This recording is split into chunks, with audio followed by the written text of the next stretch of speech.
Jammu Kashmir people democratic party के रहनुमा मोहम्मद इकबाल तिरंबू ने पार्टी हेडक्वार्टर श्रीनगर में 2014 की सैलाब की बरसी के तबाहकुन सैलाब के हवाले से कुछ अहम उमूर पर तबादला ख्याल किया। उन्होंने कहा कि 7 सितंबर 2014 के तबाहकुन सैलाब को 9 साल मुकम्मल हो चुके हैं। उन्होंने कहा कि सैलाब में वादी का बेशतर हिस्सा डूब गया था और कश्मीर के लोगों पर 100 साल बाद ऐसा सानहा पेश आया था।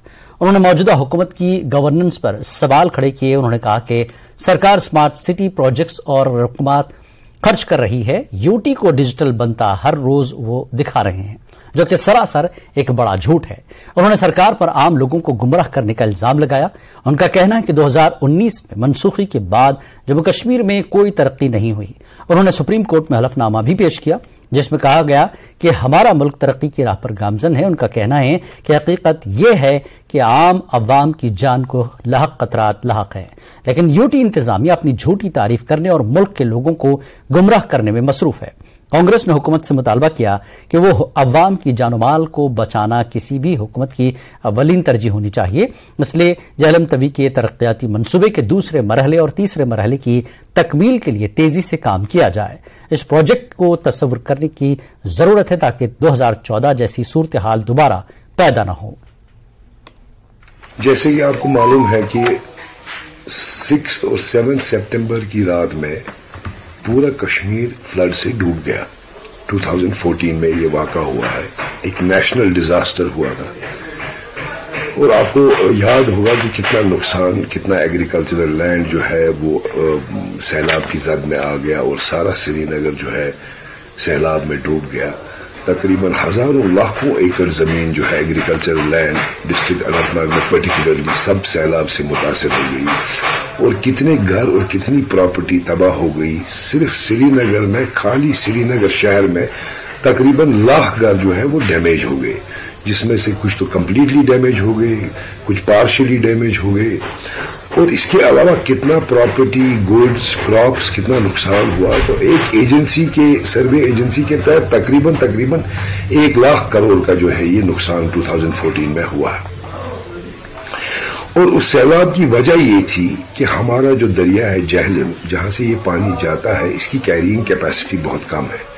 इसकी प्रेजेंट कैरिंग कैपेसिटी जो है 30,000 क्यूसेक्स है, जबकि सैलाब में 1,15,000 क्यूसेक्स पानी आया था, जिसकी वजह से ये ओवरफ्लो हो गया। हमारे जो रिवर बैंक्स हैं वो टूट गए और ये पानी सारे शहर में चला गया।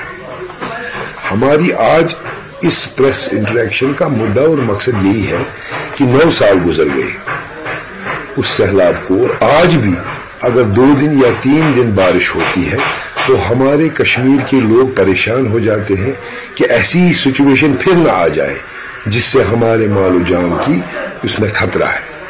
277 लोग, 277 पीपल हैं जो 2014 के फ्लड में जिन्होंने अपनी जानें खो दी। ये अल्लाह का शुक्र है कि एक कोलैटरल डैमेज नहीं हुआ, वरना इस कदर के सैलाब से बहुत ज्यादा जाने जा सकती थी।